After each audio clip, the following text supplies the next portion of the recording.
G'day guys and girl. Last week we took a look at our boys in blue, sussing out their origins, actions during the Great Crusade as well as the Horus Heresy.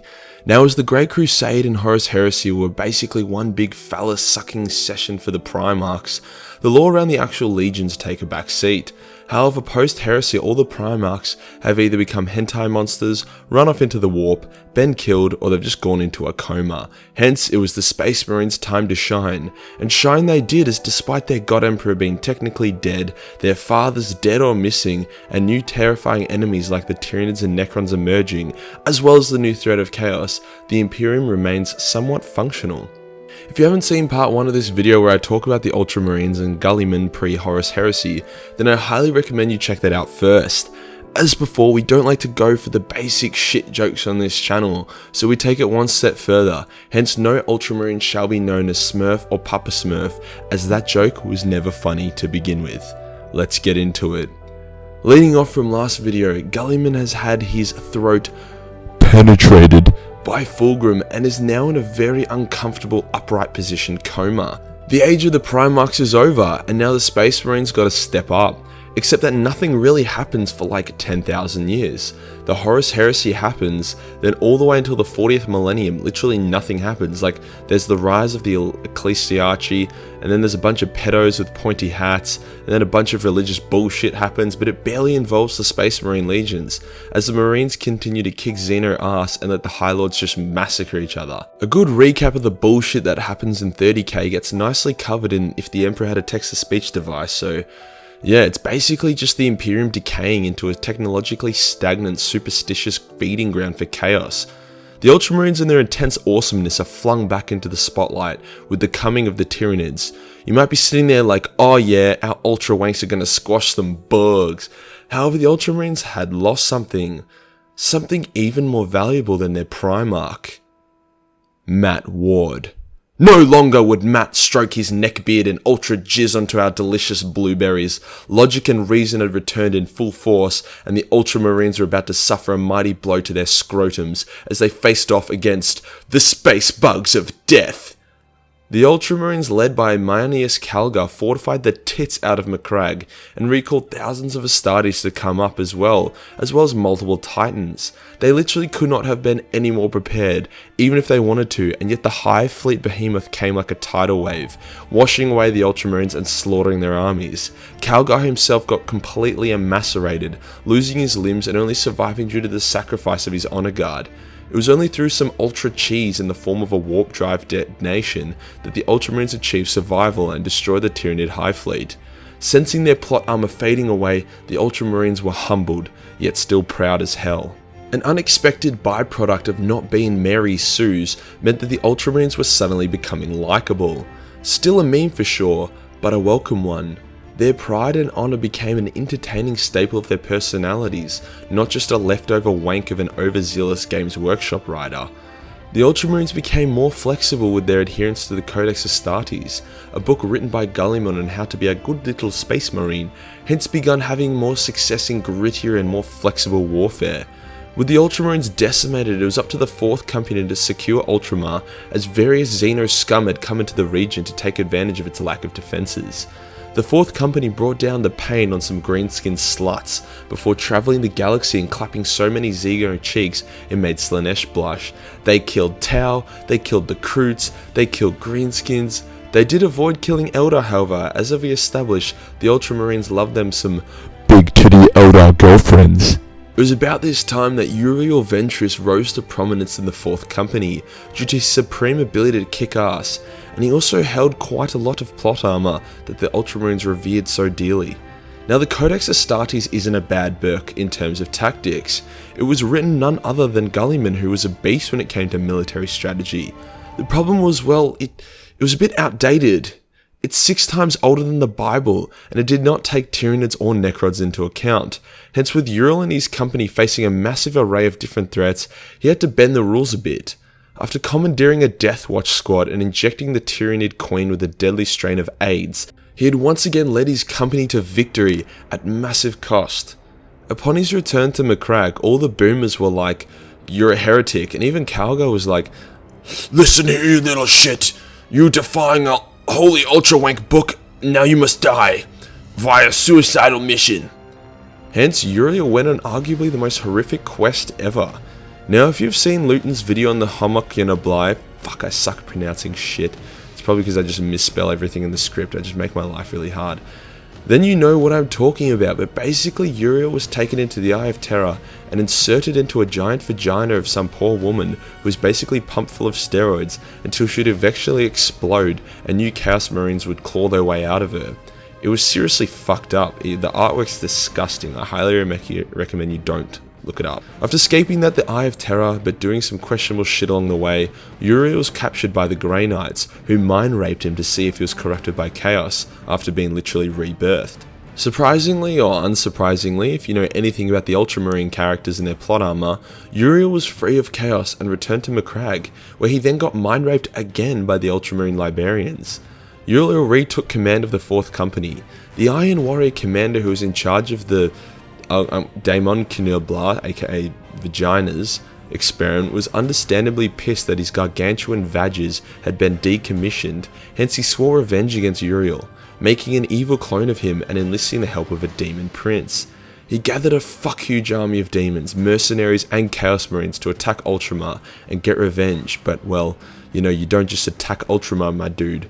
Just because Matt Ward isn't there to suck them off anymore doesn't mean they still aren't the greatest Marines in the galaxy! The demon invasion was massacred and Uriel once again maintained his status as a total ass kicker. Some years later, Abaddon the shit cunt, who took 13 crusades to finally make an impact, destroyed Cadia, which was very bad for the galaxy. Fleeing Cadia was everyone's favourite mechanical hentai monster Belarius Call, as well as a merry band of pretty cool characters, including Saint Celestine, Inquisitor Greyfax, Yvraine, and the Visrach. For the past 10,000 years, Call was tasked to try and figure out how to bring back Guilliman back to life, and he finally had all the pieces he needed, hence the group headed back to Macragge. Abaddon was suspicious that such a distinct and unusual group of protagonists was heading towards a loyalist Primarch, hence Abaddon then launched a massive invasion of Macragge to try to stop them. The group reached Calgar, who was suspicious of why they were all teamed up with Elder and shit, but with the world about to fall he decided he had to let them through. They performed the ritual and G-Man came back to life at the last second. Now the way I say it makes it sound really unimpressive, but in the book it's dope as fuck. Basically what happens is, he stands up and everyone stops fighting for a couple seconds. Everything goes quiet and he's just standing there and it's like the god is back.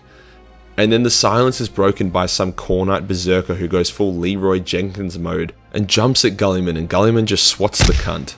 He then just full balls to the walls charges into battle and kills everything that resembles chaos. Very cool. Guilliman retook command of Ultramar and assembled a mighty fleet, in which he intended to use to get back to Terra with. However, Magnus, the only Primarch who was a bigger fucking nerd than Guilliman, decided he wanted to kill our beloved Aryan overlord, hence he threw a massive warp storm out there and periodically raided the fleet with demons and negative emotions. Eldrad attempted to aid Guilliman by directing him through the storm, however Kairos Fateweaver was able to capture the Primarch and his warriors and lock them away. Very sad. However, the plot continued on as Cypher, the random fallen Dark Angel, frees Guilliman and friends on the condition that he be allowed an audience with the Emperor. What begins as a mad dash by Guilliman and friends to get to a portal leading to the Moon of Terror, whilst Magnus chased them. A big battle was fought upon the moon, as Guilliman and his survivors had to hold off Magnus off long enough for the Elder to seal the warp gate off. Guilliman faced Magnus in single combat, which is a pretty ballsy move by him, considering that Magnus was a Demon Prince Primarch, infused with shitloads of magic and warp stuff. Guilliman showed us just how big his balls were, as during the fight Magnus burnt him with warp fire, threw a building at him, and was just an arsehole about the whole thing. In return, Guilliman broke his jaw with a fat left hook, and survived long enough for Magnus to be banished. After the battle, Guilliman was like, okay, big, crusade to get home, had to fight my brother, let me just take a breather for a bit. But Khorne was like, suck me off G-Man, and launched a fuck-huge invasion of Terra that was hard and fast, killing shitloads of custodians. However, they were defeated by G-Man and his pals. Guilliman then went and had a heart-to-heart with his dad for an entire day. Now, we don't know what was actually said between the two, however there is a fan-made story of their conversation which is so good that everyone who read it basically just considers it canon. I'll link it in the description, but basically the Emperor greets Guilliman with joy of a returned Primarch, but also expression of disappointment and frustration with, how everything's turned out. It's a great read. Guilliman takes his father's sword, which ignites with fire in his grip, and he declares himself the Big G, before leading a massive purge of terrors, chaos cults and Xenos. No one was safe as Guilliman had a no bullshit tolerance policy. Nobody, not even a High Lord of Terror, could stand in his way. There was an extremely rich and influential politician that tried to hold his assets ransom against Guilliman to try swindle him, so Guilliman dragged the man into the streets and had him flogged. For context, this would be like if Jesus came back to life and dragged Trump by his saggy ballsacks into Times Square, then beat the shit out of him while everyone watched. Guilliman then activates Order 69 and awakens Cole's master project, the Primaris Marines, who we all know and love. From Terra, armed with a flaming sword bathed in disgusting levels of psychic energy courtesy of his disabled daddy, backed up by a metric shit ton of Primaris Marines, Guilliman launched the Indominus Crusade, which was the largest gathering of Imperial ships and warriors since the Great Crusade. See, the fall of Cato had torn the galaxy in half and allowed demons and chaos to rampage everywhere, destroying countless planets and killing trillions of people. And boy oh boy did this guy put on his Bob the Builder hat. The Indominus Crusade tore across the galaxy, massacring chaos wherever it found it. Guilliman had organised the crusade to a T, everything was planned out and perfect, and it showed. As the crusade continued to anally penetrate the warp, various small battle groups were deployed to each loyalist chapter and provided them with Primaris reinforcements. Some of these chapters were like, "Thank fuck bro, give me some of dat," and some chapters were like, "We don't like your kind around here." However, even the most stubborn chapters eventually accepted the Primaris reinforcements when the Custodians rocked up and said that the Big A wanted them to have Primaris. Fair enough. During the Crusade, Calgar entered into a duel with Abaddon and was somehow able to hold his own against him for a time, only seemingly losing because Abaddon and his max level legendary gear, whilst Calgar is still grinding to get past mid-level epic gear. Despite both of his hearts getting pierced, Calgar walks it off and survives the encounter, which is pretty stupid as it would have been a good time for him to die, especially since G-Man is back running the Ultra show. Eventually Mortarion and his Death Guard attack Ultramar, which pulls Guilliman's attention away from the Crusade. Guilliman declares the Crusade complete and allows the Imperium's armies to disperse across the galaxy and continue retaking planets, killing anything that had a tentacle. Guilliman bolted back to Ultramar, and one of those classic Games Workshop wars happened where despite massive casualties and death and widespread conflict, nothing actually happens. Guilliman rocks up, retakes territory, kills some no-name greater demons, has a duel with Mortarion, and then Mortarion gets recalled by Papa Nurgle to go fight against the other Chaos Gods. Kind of lame to be honest. Primarch fights are so rare these days considering there wasn't any loyalist ones for ages, so it's good to see some impact when they do encounter each other. Mortarion at least deserved a good kick up the ass for being a whiny little bitch all the time. You would have thought 10,000 years was enough time to get over his daddy issues, but I guess not. Now no Ultramarine would be complete without Cato Sicarius! Old mate Cato continued his cheese and survived everything that was thrown at him. He was present for the resurrection of Guilliman and accompanied on his way to Terra, being one of the few people to survive the horrific journey. After Guilliman spoke with the Emperor, Cato was commanded to return to Ultramar and help sort some shit out. Cato's ship got lost in the warp, and the forces of chaos attempted to perform hentai on him. But this is Cato, motherfucking Sicarius we're talking about here, the best Ultramarine ever. No, the best Space Marine ever! And he survived the warp and returned to Daddy's side during the Indominus Crusade. Guilliman was like, god damn, this guy's a little fag, and he did his best to teach Cato the ways of not being an obnoxious little asshole all the time. These teaching combined with Cato's mental trauma and survivor's guilt from his time in the warp has helped shape him into a somewhat likeable character, which means he'll probably get killed off soon. Bummer.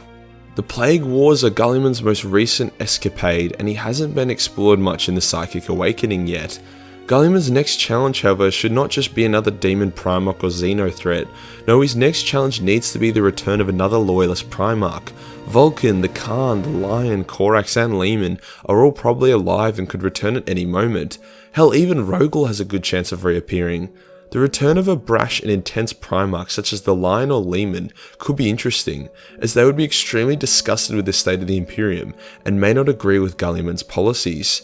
Other than the obvious hype of Return Primarch, this would present a fresh original threat and give the story more interesting options on how to proceed. For this, I'd love to see the Lion return, as I think it would fit best in with creating a conflict with Guilliman, as well as exploring the present day Dark Angels who have done basically fuck all. And that does us for today, guys. Over the course of 2 videos, we have explained who the Ultramarines are and what they're up to. I'm pretty happy with how the first video went, so if this video gets 20,000 views, I'll continue doing these deeper looks at some of our favourite Space Marine chapters. If you want to support the channel further, then Patreon is the place to go. Only $1 a month gets you access to lots of exclusive content and a bunch of hentai. If you want to chat to me or play some games, then jump in my Discord server. Links will be in the comments and description. Thank you guys for watching, and I'll see you in the next one. Peace.